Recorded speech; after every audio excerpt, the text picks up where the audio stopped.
Hello, welcome back to my YouTube channel. Welcome back to Mirror Interpretation Todorova. My name is Ivana and I'm an interpreter. And I think and I noticed that I haven't talked about video remote interpreting, which is something that I have been doing for a very long time. Actually, since I moved to USA, I've been providing services for Europe, and I'm not talking only over the phone using a different apps and different platforms, but I'm talking also using different, I will even call it social media or platforms that a lot of people nowadays use to communicate. And this video I will call a Zoom bombing. I know, guys, a lot of us, most of us use and have used Zoom for interpreting sessions, and I want to talk a little bit about the history of this video remote calling. This is gonna be the first part, and then I will give you some experience about Zoom bombing that I had during my interpreting session, and how this look like, how it's like to have this experience, especially with companies that doesn't know very well how to use these new apps, or how to deal with their futures. I'm gonna create another video just before. I just want to give you all the futures here. I'm gonna create a video about the most important things, uh, or futures that you should know about Zoom, how to use it, how not to use it, and so on. I'm gonna create this video probably soon, where I'm gonna show you on my computer features that you can use. For example, if you don't wear makeup and you wanna have it on your meeting, or if you're not so dressed up and so on, then the video of Zoom come. I think I had a Zoom conference maybe first time 3 years ago, um, in interpreting talking.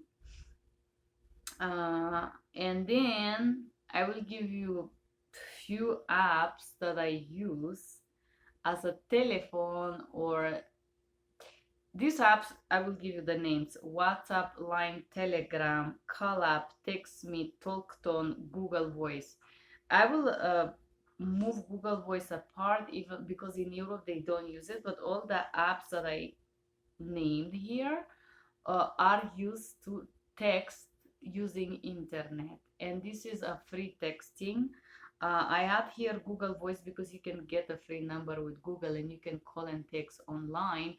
But the problem with Google, or not problem, but most of them, of these apps that I name it, are apps that you install or you on your phone and your computer, and most of those apps are, how to say, they very they are apps that allow you to hide your personal mobile and just be a little bit more private. But WhatsApp, Line, Call Up, and Telegram, your phone is appearing on those apps, but it's just a free way to communicate overseas. Let's say I do have WhatsApp and I talk daily in Europe with those types of apps. And then I will mention these few more apps here. One is SoundCloud. Some of the companies provide training on SoundCloud, and there is similar apps to SoundCloud and Spotify. I know they're both for music, but some company use similarity of those apps and build company apps to have telephonic communication. And and I'm just mentioning this very huge intro to let you know that as an interpreter, you guys should know. I don't say all of them.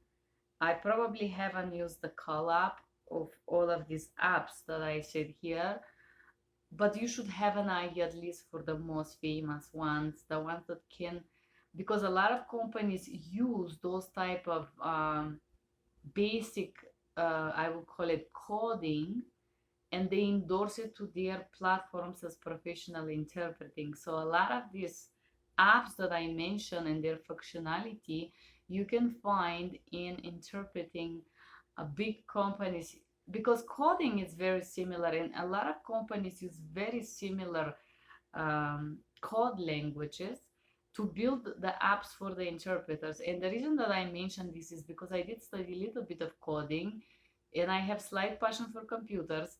And so you guys should know that if you know some of those apps, that's gonna help you when you get hired as a where I experienced that interpreting session. It was legal.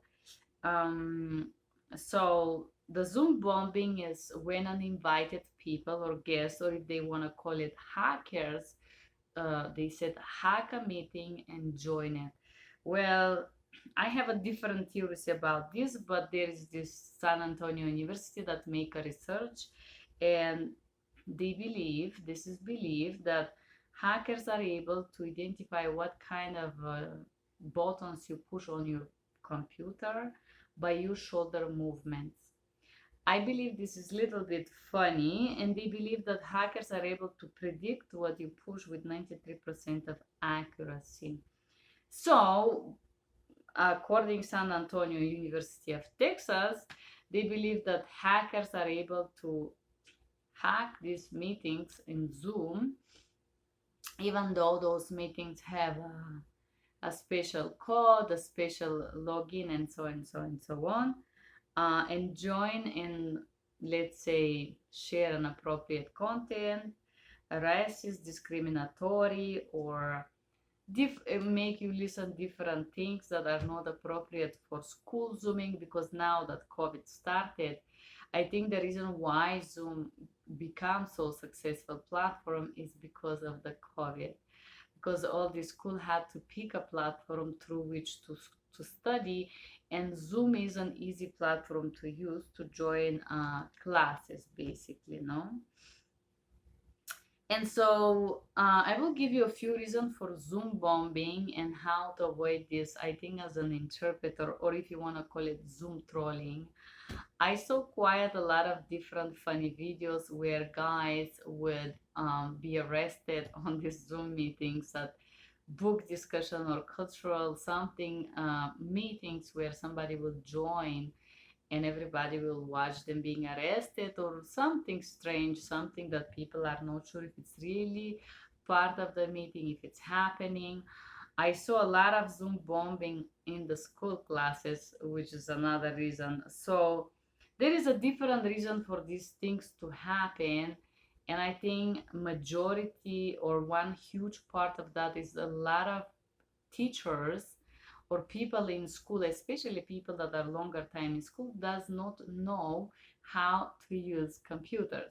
You can laugh, they have some knowledge, but they don't know as much as people that are born after 90s, because the kids that were born after 90s, they play with computers since they are little babies, and they grew up with computers, they grew up with technology. And a lot of the teachers had to study these programs when they were old or elderly. And so this creates some technological challenges or lack of knowledge for the teachers, or for a lot of people that are in very big positions in very successful companies, but lack of some computer knowledge because they were doing other things, because they grew up in other times and their professional development was not part of computer hacking, playing, and learning, right? So one of the problems here, one of these Zoom situations or Zoom trolling, Zoom bombing, uh, is happening also because people doesn't take the time to read the features of an app. I remember when I used first time Go-webinar, it was my first time. I was not even sure if it's gonna work, because I noticed that some of these apps actually interfere with my device, and they create some different problematics with another apps, the apps that interfere with each other, the code of the app that interfere with other apps and make, for example, my sound not to work or something like this, right? So there is a button on Zoom called join before host, and this is something that the host can choose to do. And this is one of the reasons why a lot of teachers will have this Zoom bombing, because they allow a lot of students to join before them in the virtual classrooms. And another thing, they said do not share the Zoom code with anyone, but how many students have this bad experience with not so passionate teachers and they just want to make fun of it, they want to laugh or something like this, right? so clearly they can share this code and nobody would know this, like if you share the code or the something to go. So I saw a lot of this Zoom trolling, Zoom bombing that make the teachers end the class, which is another funny things that make me understand that a lot of you guys or a lot of teachers out there in 2020, they doesn't know how to remove somebody from a classroom or to end the joining uh, guest to once all the guests are part of it, not to admit anyone. A lot of the people doesn't know how to do this, and also how to remove a guest or mute them, basically, because you as a host, you do have these features on Zoom and you can do this. And another thing that I think eventually will happen, because right now a lot of authorities are pushing the federal authorities to make Zoom bombing a federal crime. You cannot imagine, or federal, not crime, it's offense. Legally it's called federal offense. And this, how to call it, this pressure toward the authorities to make this federal crime is because these meetings that are online sometimes get interrupted by very inappropriate things. Sometimes at school you could see that they put adult content for very young children, and this is could be really traumatizing for young people. But I think that was interesting about the Zoom bombing, Zoom trolling thing.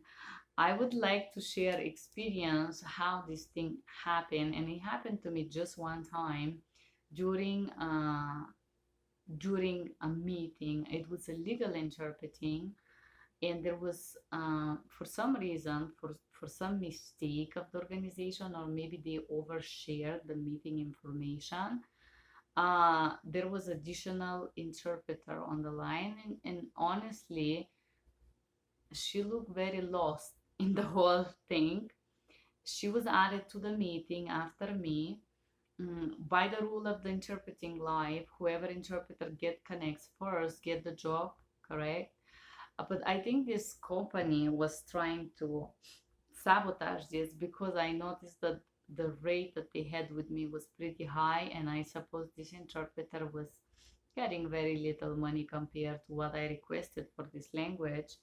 And so I think that they did it in a way purposely, that so they were expecting me to withdraw or something, but I say no, I'm apologizing. I was scheduled and I am gonna interpret the session, which I did. And then also there was another person who nobody knew who was this person that was hanging there for quite some time. No, they didn't put anything inappropriate, out of the fact that other interpreter look really inappropriate, but physically should look very not well. But the other person that was with us on the meeting, he didn't present himself. Nobody asked who is this person, what he was doing there, and what was his role. We didn't know, and this person stayed during the call for about 30 minutes. Uh, After the end of the interpreting session, I realized that maybe he was monitoring the other sites. We were trying to discover who was this person, but we couldn't. If you had any experience as an interpreter, as a Zoom bombing or Zoom trolling or anything like that, I would like you to, or I would not call it Zoom bombing, but any kind of a video remote interpreting where somebody that wasn't supposed to be there hang around there, or was there, or was presented, or was just listening, or just, if you have any experience with that, please do write me a comment below. I think in interpreting, because of the HIPAA and the privacy, these things are a little bit more complicated to happen. But as I shared, I did have this in one session, and there were two people, additional interpreter who joined after me for some reason, and one other person who nobody understand why he was there, what he was doing.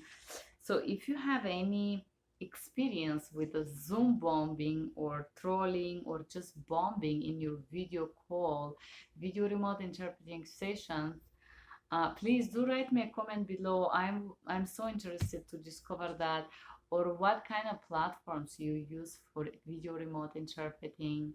If your client have a special platform, or you use a Zoom or Google Hangout or Google Meet, or what do you do? Thank you guys for being here, and have a good day, and I hope you enjoyed this video. Bye bye.